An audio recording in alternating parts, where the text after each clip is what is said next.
নমস্কার সবাইকে।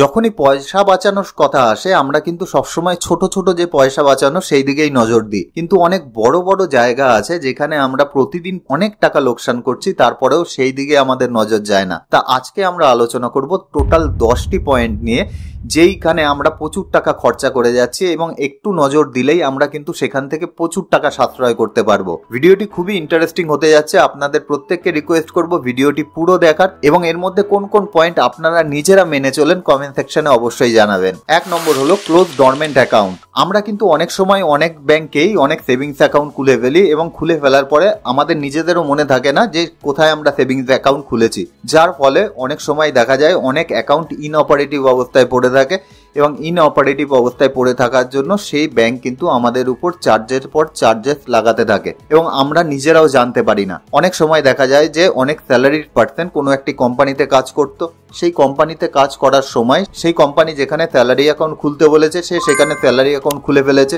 এখন সে কোম্পানি চেঞ্জ করে অন্য একটি কোম্পানিতে চলে গেছে, এখন সেখানে আরেকটি স্যালারি অ্যাকাউন্ট খুলতে হয়েছে এবং পুরনো যে স্যালারি অ্যাকাউন্ট ছিল সেই স্যালারি অ্যাকাউন্টটি 6 মাস পরে অটোমেটিক্যালি সেভিংস অ্যাকাউন্ট হয়ে গেছে। সে নিজেও জানে না এবং যেহেতু সেটা জিরো ব্যালেন্স অ্যাকাউন্ট ছিল সে ভেবেছে সেখানে কোনো চার্জেস কাটবে না, কিন্তু যখনই সেটা সেভিংস অ্যাকাউন্ট হয়ে গেল তখন কিন্তু তার উপর বিভিন্ন ধরনের চার্জেস ব্যাংক নেওয়া শুরু করলো, যার ফলে প্রচুর টাকা তার লোকসান হওয়া শুরু করলো, কিন্তু সে নিজেও জানে না। কিন্তু কোনোদিন যদি সেই অ্যাকাউন্টটি আমরা কোনো কারণবশত আবার ওপেন করতে যাই তখনই কিন্তু আমাদের সেই চার্জে তাকে পেমেন্ট করতে হবে, তারপরে সেই অ্যাকাউন্টটি আমরা ওপেন করতে পারবো। এইভাবে কিন্তু আমাদের প্রচুর টাকা লোকসান হয়, আমরা নিজেরাও বুঝতে পারি না। সুতরাং আপনার যদি কোনো ডরমেন্ট অ্যাকাউন্ট থাকে তাহলে সেটিকে আগে ক্লোজ করুন, এইভাবে কিন্তু আপনি আপনার প্রচুর টাকা সাশ্রয় করতে পারবেন। 2 নম্বর হলো ফাইন্ড অল্টারনেটিভ। অনেক সময় দেখা যায় যে আমরা অনেক প্রোডাক্ট ইউজ করি, আমরা ভাবি সেই প্রোডাক্টগুলো আমাদের অনেক বেনিফিট দিচ্ছে, কিন্তু সেই প্রোডাক্টের অনেক অল্টারনেটিভ মার্কেটে রয়েছে যেটা অনেক কম পয়সায় আমরা পেতে পারি, কিন্তু তারপরেও সেই অল্টারনেটিভের কথা আমরা জানিও না অথবা সেই অল্টারনেটিভের কথা আমরা ভাবি না, যার ফলে কিন্তু আমাদের প্রচুর টাকার খরচা হয়ে যায়। উদাহরণ হিসাবে আপনাদের বলি, কিছুদিন আগে পর্যন্ত আমি একটা প্রোডাক্ট ইউজ করতাম। এটি হলো একটা রেজার। আপনারা বুঝতেই পারছেন কোন কোম্পানি, সেটা আপনারা আশা করি আন্দাজ করতে পারছেন। এই প্রোডাক্টটি ইউজ করার জন্য একটা ব্লেডের যা দাম সেটা মোটামুটি রকম ভাবে 120 থেকে 130 টাকা, যেটা আমার মনে হয়েছিল খুবই কস্টলি, কেননা এই রেজারের যে ব্লেড আছে সেটা মোটামুটি 2 মাস থেকে 3 মাস আমি ইউজ করতে পারতাম এবং তারপরে সেই ব্লেডটি ফেলে দিতে হতো। আমি তখন ভাবা শুরু করলাম এর অল্টারনেটিভ আমি কি পেতে পারি, কেননা এই যে রেজার আছে এই রেজার আমাকে একটা সেফটি দেয় যেটা কিন্তু লোকাল মার্কেটে যে রেজার আছে সেগুলো দেয় না। এক্ষেত্রেও আমি যেটার উপর সব থেকে বেশি ভরসা করি সেটা হলো ইউটিউবে সার্চ করা শুরু করলাম। সার্চ করে কিন্তু এর একটা অল্টারনেটিভ আমি অবশ্যই মার্কেটে পেলাম।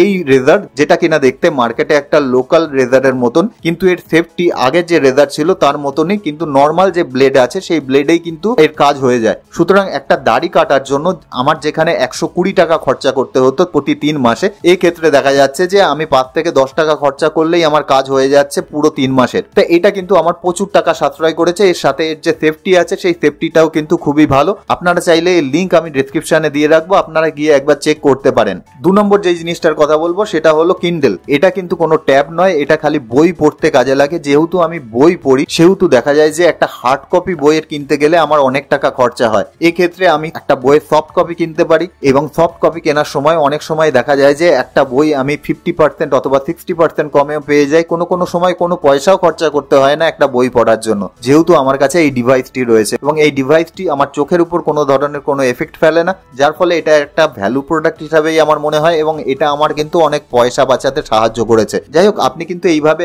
কোনো একটা অল্টারনেটিভ ভেবেও আপনি আপনার পয়সা সাশ্রয় করতে পারেন। 3 নম্বর যে জিনিসটির কথা বলবো সেটা হলো ইউজ জেনেরিক মেডিসিন। আজকালকার দিনে আমাদের মেডিসিনের যে খরচা আছে সেই খরচা কিন্তু প্রচন্ড রকম ভাবে বেড়ে গেছে। ম্যাক্সিমাম মানুষের ক্ষেত্রে কোনো না কোনো মেডিসিন চলে। এক্ষেত্রে আমরা যদি লোকাল মার্কেটে যাই এবং মেডিসিন নিয়ে আসি সেক্ষেত্রে দেখা যায় যে অনেক টাকা আমাদের খরচা হয়ে যায়। এক্ষেত্রে আমরা যদি জেনেরিক মেডিসিনের দিকে যাই সেক্ষেত্রে আমরা কিন্তু প্রায় 80 to 85% কম পয়সায় আমরা একটা জেনেরিক মেডিসিন কিনতে পারবো এবং এখন কিন্তু সেন্ট্রাল গভর্নমেন্টও অনেক দোকান খুলে দিয়েছে যেখান থেকে আমরা জেনেরিক মেডিসিন কিনতে পারি, যার ফলে আপনারা যদি গুগলেও একটু সার্চ করেন দেখতে পাবেন যে আপনার লোকাল কোথায় জেনেরিক মেডিসিনের দোকান আছে এবং সেখান থেকে জেনেরিক মেডিসিন কিনে আপনারা সেটা ইউজ করতে পারেন। আমি অবশ্যই রেকমেন্ড করব ইউজ করার আগে আপনার ডাক্তারের সাথে একবার পরামর্শ অবশ্যই করে নেবেন। 4 নম্বর হলো pay your credit card bill fast. অনেক সময় দেখা যায় যে আমাদের মার্কেট থেকে কোনো না কোনো কারণবশত লোন নিতে হয়। অনেক সময় দেখা যায় ক্রেডিট কার্ড থেকে টাকা তুলতে অথবা ক্রেডিট কার্ডের থেকে আমরা কোনো কিছু পারচেজ করি।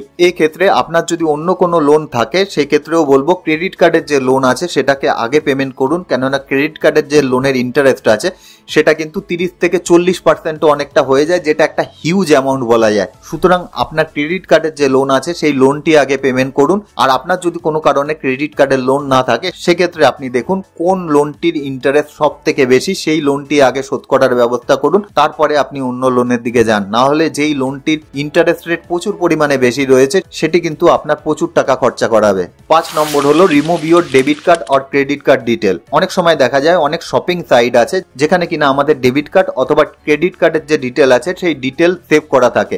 সেই ডিটেল সেভ থাকার জন্য অনেক সময় দেখা যায় যে আমরা কয়েক সেকেন্ডের মধ্যে একটা জিনিস কিনে নিতে পারি, যার ফলে আমাদের যে ইম্পালসিভ পারচেজের হ্যাবিট আছে সেটা কিন্তু অনেক পরিমাণে বেড়ে যায়। এছাড়াও দেখা যায় যে অনেক ধরনের মেম্বারশিপ তারা দেয়, সেই মেম্বারশিপ আমাদের কাছে 1 মাসের জন্য ফ্রি দিল, এবং ফ্রি দেওয়ার জন্য আমার ডেবিট কার্ড অথবা ক্রেডিট কার্ডের ডিটেল সেখানে সেভ করে রাখতে হচ্ছে।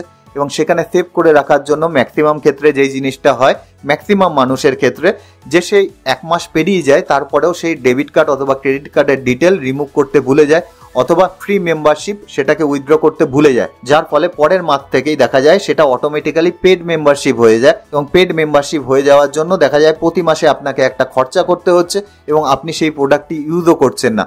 সেক্ষেত্রে আপনি যেই টাকাটাই খরচা করুন না কেন, 150 টাকা খরচা করুন, 200 টাকা খরচা করুন, সেটা কিন্তু বছর গেলে 1 থেকে 1,500 টাকা আপনার বেফালতু খরচা করাচ্ছে যদি আপনি সেই প্রোডাক্টটি ইউজ না করেন। সুতরাং এই ধরনের কোনো জায়গায় যদি আপনার কোনো মেম্বারশিপ নেওয়া থাকে এবং সেই প্রোডাক্টটি যদি আপনি ইউজ না করেন, সঠিক সময় সেই মেম্বারশিপটি উইথড্র করে নিন যাতে আপনার এক্সট্রা পয়সা সেখানে খরচা করতে না হয়। 6 নম্বর হলো স্টপ ইটিং আউটসাইড। অনেক সময় দেখা যায় যে বিশেষ করে যারা হস্টেলে অথবা মেসে থাকে তাদের বাইরে খাওয়ার একটা হ্যাবিট কিন্তু থাকে। এছাড়া অনেক ব্যক্তি থাকে যারা ফ্যামিলিকে নিয়েও ঘন ঘন বাইরে গিয়ে তারা বিভিন্ন ধরনের রেস্টুরেন্টে খায় এবং সেটা তাদের হ্যাবিট হয়ে যায়। এক্ষেত্রে আমি অবশ্যই বলবো এটা যদি আপনার হ্যাবিট না হয় তাহলে কোনো ধরনের কোনো অসুবিধা নেই, অবশ্যই আপনি একদিন আপনার ফ্যামিলিকে নিয়ে বাইরে খেতেই পারেন।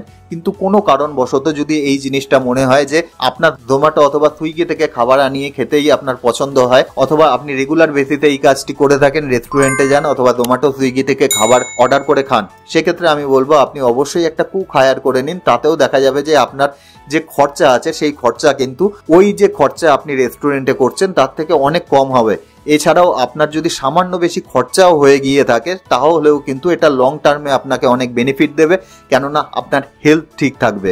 7 নম্বর হলো গিফট। অনেক সময় দেখা যায় আমরা অনেক সময় অনেক অনুষ্ঠানে যাই এবং সেই অনুষ্ঠানে যাওয়ার সময় আমাদের যে সামর্থ্য আছে সেই সামর্থ্যর থেকে অনেক বেশি দামি গিফট নিয়ে যাই, কেননা সামনের যে লোক আছে সে যখন আমার কাছে এসেছিল সে দেখা যাবে যে একটা এক্সপেন্সিভ কোনো গিফট আমাদের উপহার দিয়েছিল। এখন হতে পারে সেই ব্যক্তির সেই গিফটটি দেওয়ার ক্ষমতা ছিল কিন্তু আপনার সেই ধরনের কোনো গিফট দেওয়ার ক্ষমতা নেই, কিন্তু তারপরেও আপনি সেই জিনিসটি বাধ্য হয়ে দিচ্ছেন, কেননা সামনের লোক কি ভাববে। এই ধরনের মানসিকতা একেবারেই রাখবেন না।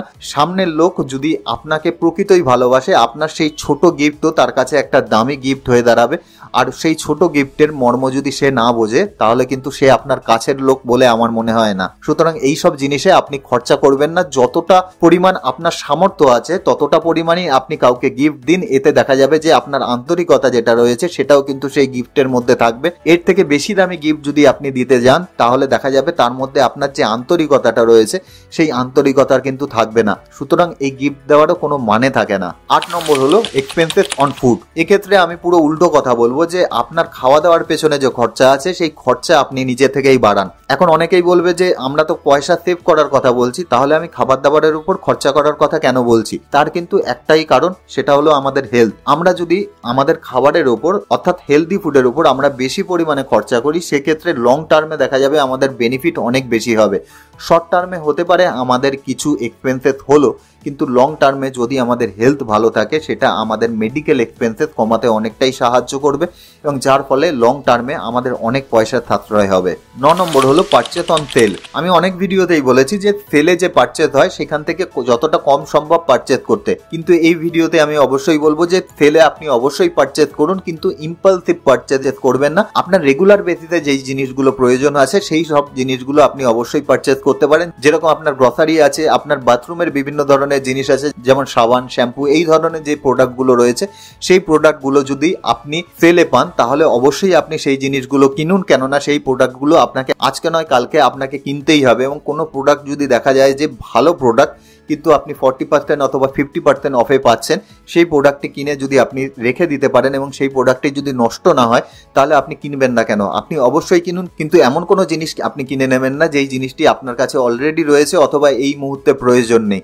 কেননা ম্যাক্সিমাম ক্ষেত্রেই দেখা যায় যে কোনো একটা অফার দেখে আমরা খুব ইমোশনাল হয়ে যাই এবং তৎক্ষণাৎ সেই জিনিসটি কিনে নিই। যদি সেই ধরনের কোনো থট আপনার কাছে আসে, আপনি একটুখানি ওয়েট করে যান, 1 দিন থেকে 2 দিন ওয়েট করে তারপরে সেই প্রোডাক্টটি কিনুন। হতে পারে 2 দিন পরে আপনার ব্রেন আপনাকে বললো সেই প্রোডাক্টের আপনার কোনো প্রয়োজন নেই, কিন্তু রেগুলার বেসিসে যেই সব প্রোডাক্টগুলো আপনার ঘরের প্রয়োজন আছে আপনি সেলে পেলে অবশ্যই সেই প্রোডাক্টগুলো নিয়ে আসুন।